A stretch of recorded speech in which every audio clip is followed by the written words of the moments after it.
నమస్తే ఫ్రెండ్స్, ఏ కట్స్ టీవీకి స్వాగతం.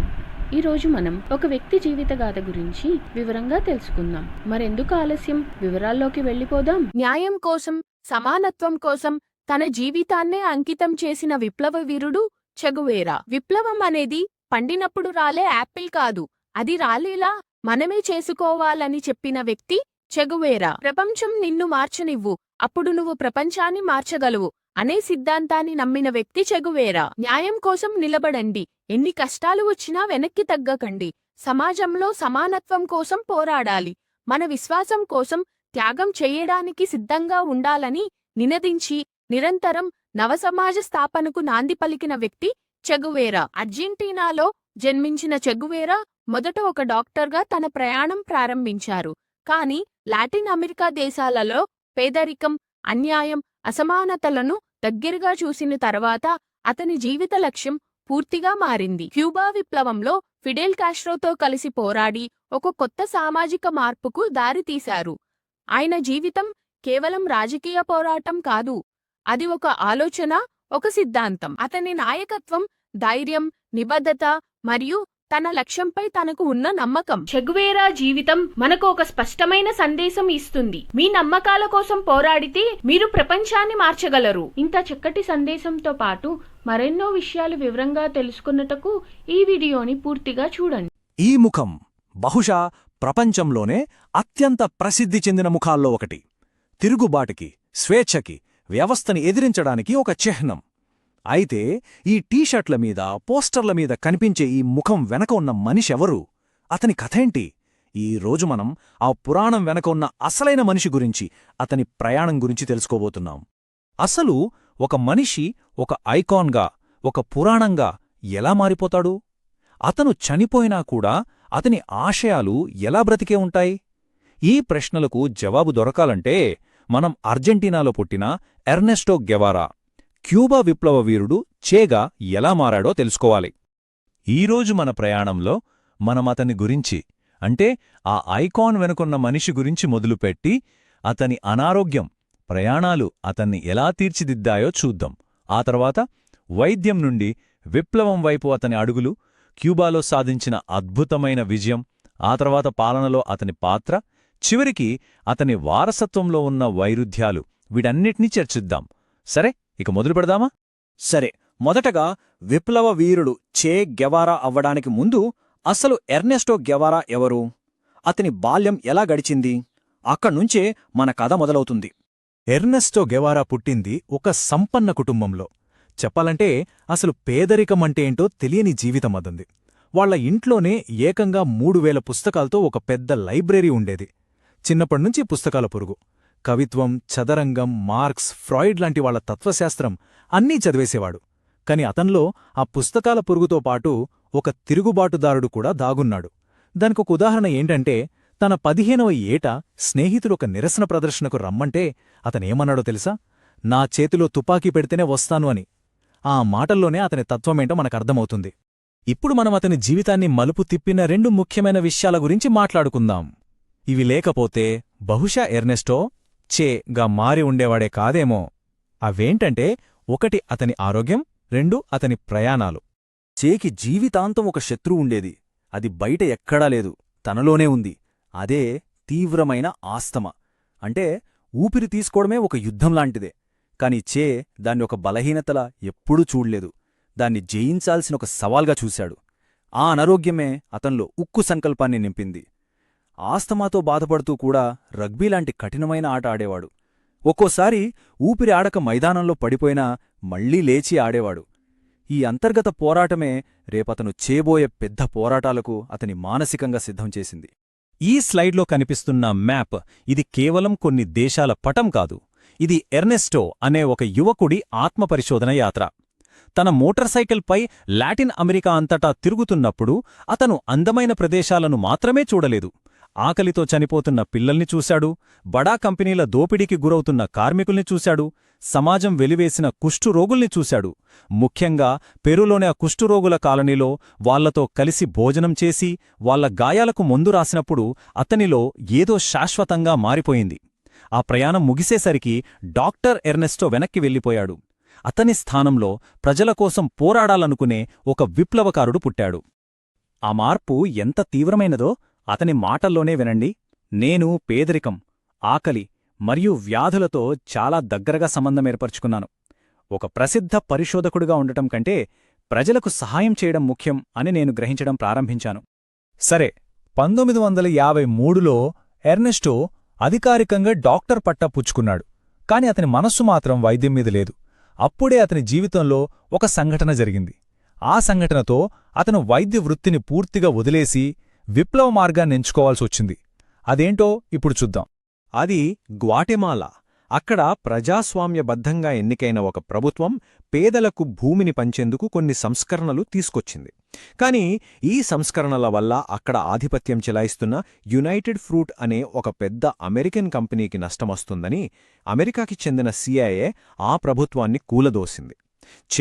ఇదంతా కళ్లారా చూశాడు. మాటలతో, ఓట్లతో మార్పు తీసుకురావడం అసాధ్యమని, అమెరికా లాంటి సామ్రాజ్యవాద శక్తుల్ని ఎదుర్కోవాలంటే ఆయుధం పట్టడం తప్ప మరో మార్గం లేదని ఆ రోజు అతను పూర్తిగా నమ్మాడు.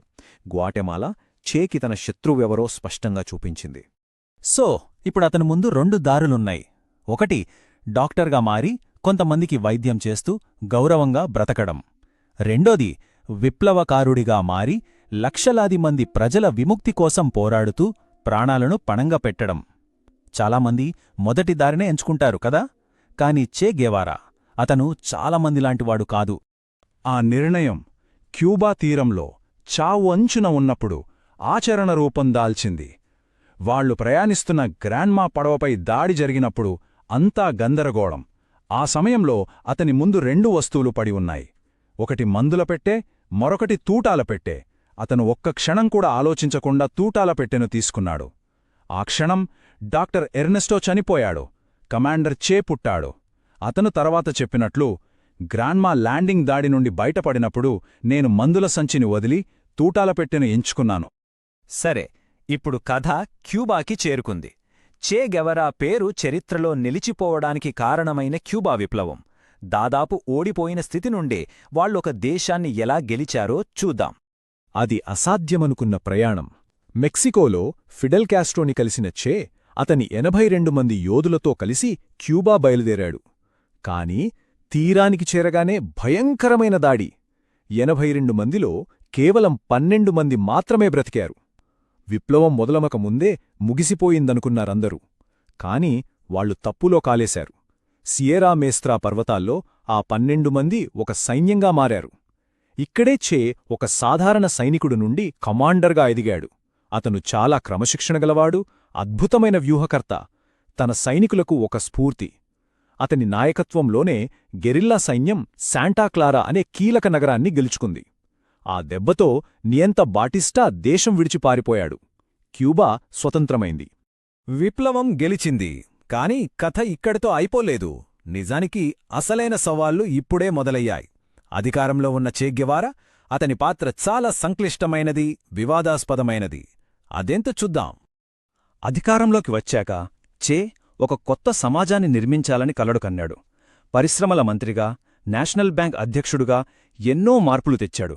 భూమిలేని పేదలకు భూములు పంచాడు. కాని అన్నింటికంటే ముఖ్యమైనది అతను చేపట్టిన అక్షరాస్యత ఉద్యమం. వేలాది మంది విద్యార్థుల్ని పల్లెటూళ్లకు పంపి ప్రజలకు చదువు చెప్పించాడు. కేవలం 1 సంవత్సరంలోనే క్యూబా అక్షరాస్యత రేటు 60% నుండి ఏకంగా 96%కి పెరిగింది. ఇది చే ఆదర్శవాదానికి ఒక పెద్ద నిదర్శనం. కాని అదే ఆదర్శవాదానికి ఒక చీకటి కోణం కూడా ఉంది. లాకబానా కోటికి కమాండర్గా చే గెవారా విప్లవానికి శత్రువులనుకున్న వాళ్లపై కనికరం చూపించలేదు. నియంత బాటిస్టా ప్రభుత్వానికి పనిచేశారన్న ఆరోపణలపై సరైన విచారణ లేకుండానే వందలాది మందికి అతని ఆజ్ఞపై మరణశిక్ష విధించారు. అతని దృష్టిలో అది విప్లవానికి అవసరం. కాని చాలామంది దృష్టిలో అది కిరాతకం. ఒకే మనిషిలో ఇంతటి ఆదర్శం, ఇంతటి కఠినత్వం ఎలా ఉన్నాయి? ఇది చే వారసత్వంలో అతిపెద్ద ప్రశ్న.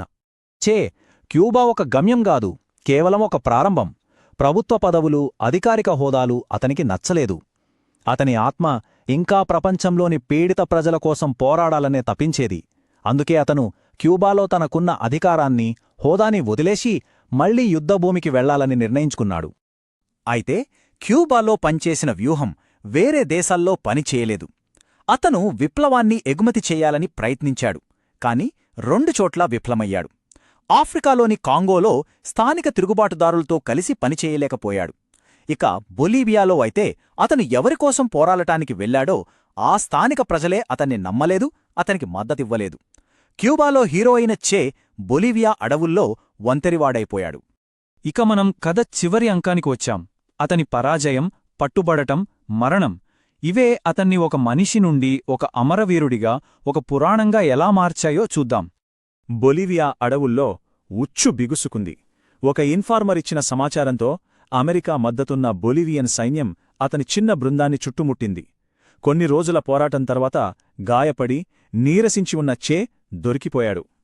అతన్ని దగ్గర్లోని లా హెగేరా అనే ఒక చిన్న పల్లెటూరి పాడుబడిన స్కూల్లో బంధించారు. ఒక మహా విప్లవకారుడి ప్రయాణం అలా ముగింపు దశకు చేరుకుంది. మరుసటి రోజు అక్టోబర్ 9, 1967 అతన్ని కాల్చి చంపటానికి ఒక సైనికుడు వచ్చాడు. ఆ సైనికుడు భయంతో వణికిపోతున్నాడు. ఆ క్షణంలో కూడా బందీగా ఉన్న చే గెవారా ధైర్యంగా తలెత్తి నిలబడ్డాడు. అతని కళ్లలోకి సూటిగా చూస్తూ ఆ చారిత్రాత్మక మాటలు పలికాడు. కాల్చు, పిరికివాడా, నువ్వు చంపబోయేది ఒక మనిషిని మాత్రమే. ఆ తుపాకీ పేలడంతో ఎర్నెస్టో గెవారా అనే మనిషి శరీరం నేలకొరిగింది. కాని చే అనే ఒక పురాణం ఆ క్షణమే పుట్టింది. వాళ్లు మనిషిని చంపగలిగారు, కాని అతను నిలబడిన ఆశయాన్ని కాదు. చివరిగా ఒక ప్రశ్న. చే గెవరా ఎవరు? స్ఫూర్తినిచ్చే విప్లవకారుడా, లేక క్రూరమైన హంతకుడా? ఆదర్శవాదా, నియంత? నిజం చెప్పాలంటే అతను వీటన్నింటి కలయికేమో. అతని జీవితం వైరుధ్యాలతో నిండి ఉంది. బహుశా అందుకేనేమో అతని కథ ఇప్పటికీ మనల్ని వెంటాడుతుంటుంది. ఎందుకంటే ఆ టీషర్ట్ పై ఉన్న ముఖం కేవలం ఒక వ్యక్తిది కాదు, అది ఒక ఆలోచనకి ప్రతిరూపం. అన్యాయాన్ని ఎదిరించాలనే ఆలోచన, అధికారాన్ని ప్రశ్నించాలనే ఆలోచన. మనిషి వెనుకున్న నిజాలు, వివాదాలు ఎలా ఉన్నా ఆ ఆలోచన మాత్రం ఎప్పటికీ బ్రతికే ఉంటుంది.